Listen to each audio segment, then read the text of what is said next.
Coole's chief distinction today lies in the possession of a country house of the Baroque Palladian style. It was constructed around the year 1768, and its design is attributed to an Italian, Davis Duckhart, who also worked under the name of Daviso de Arcourt. He died around the year 1784, and he was the last of the Palladians to build houses in Ireland. The house was built for Henry Peard, a landowner at Coole. The Peards were a wealthy Cromwellian family, and the lands at Coole were their reward for military service rendered to the Crown. The Peard estate was sold in the late 19th century, and some of the family emigrated to Argentina.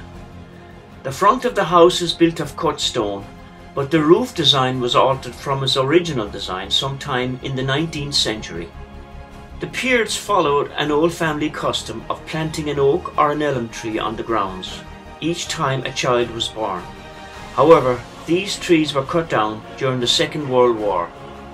Abon founded the first ecclesiastical settlement and place of worship at Coole around 360 AD. Abon was the son of Cormac, the High King of Leinster. He preached before the coming of St. Patrick, 432 AD, and had a long life because his death at Coole is stated at 630 AD. The present ruin dates from about the 12th or the 13th century and possesses some features which are characteristic of some early stone-built churches, one of which is the stone built on the north and the south walls, and this is thought to stem from the time when churches were constructed from wood, and these projections were used to support the timber beams of the roof. The west end of the church was probably added later, as were the buildings to the north and the south, of which only the foundations now remain. Coole became known as Coole Colanga, and appears to have been the site of a great battle and land struggle during the reign of King Diarmid in the 6th century. The next saint to be associated with the locality was Dalbach of Coole Colanga. He was recorded as dying at Coole around 800 AD. Long ago, the blessed well here at Coole was just a spring. A female inhabitant of Coole Abbey House was reputed to have seen a monk praying at this well, so she ordered the building of an oratory. The well is attributed to St. Devlet, which is an anglicised version of Dalbach. It is reputed to have cure for warts and sore eyes by visiting and praying at each of the 7 kneeling stones exposed around the well chamber.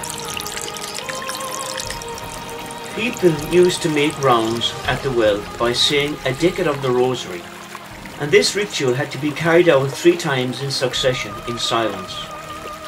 Those making the rounds always left some possession at the well, such as a medal, a coin, or a statuette. Restored walls, which now form the waterfall south of the Holy Well, are the remains of an early hydroelectric scheme which supplied electricity to Coole Abbey House before rural electrification. During the penal days, Mass was forbidden to be celebrated in the area, but that did not quench the religious fervour of the inhabitants of Coole. Mass was celebrated at a Mass rock in the glen. It has been said that the Barrys, during the Norman period of Irish history, founded a monastery at Coole for the Knights Templars, which were the Knights of the Temple of Solomon, a military religious order founded by the Crusaders in Jerusalem around 1118. It has also been alleged that the tooth of St. Patrick was contained in reservation in the Abbey, but there is little, if any, truth to this allegation. The ancient village of Coole is 2 miles east of Castlelyons.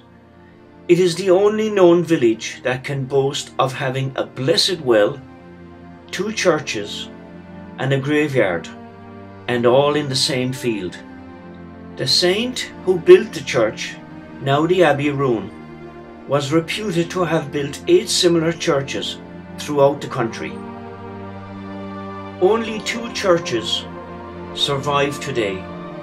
The larger has 2 sections: a nave, the main section where the congregation worshipped, and a chancel where the altar was sited.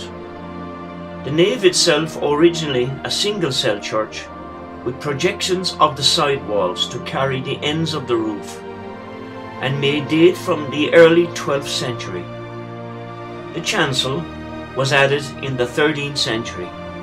The nave, here on the larger church, appears to be Romanesque, which is around 12th century in date, and the west wall has traces of roll-mounted jambs in the lower courses of the door.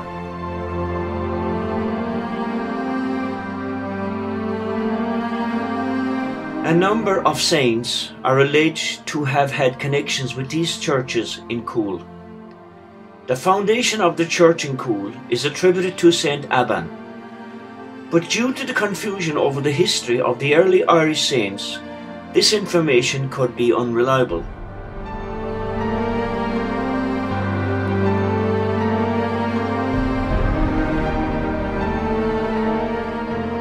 The other churches said to have been founded by Saint Abban are all in the Diocese of Clyne, and are either in the territory of Ulihan or of Clongibbon.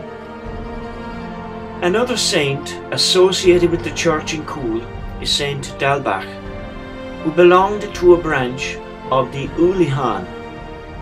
He died in 779 AD, and his feast day used to be kept on the 23rd of October. Coole is a relatively commonplace name.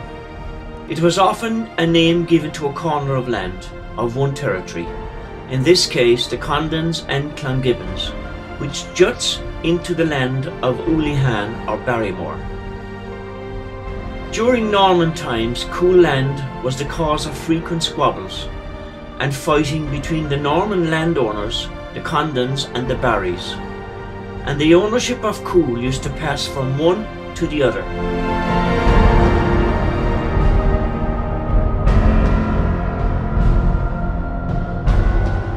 Next time one passes by Coole, one may spare a thought for the years of history that are buried in its 4 acres, for its small stone church, for the hundreds of named and nameless people who lie buried here, for its simple rural holy well which people visit occasionally, and for the generations of old Irish Normans, Cromwellians and others who lived here.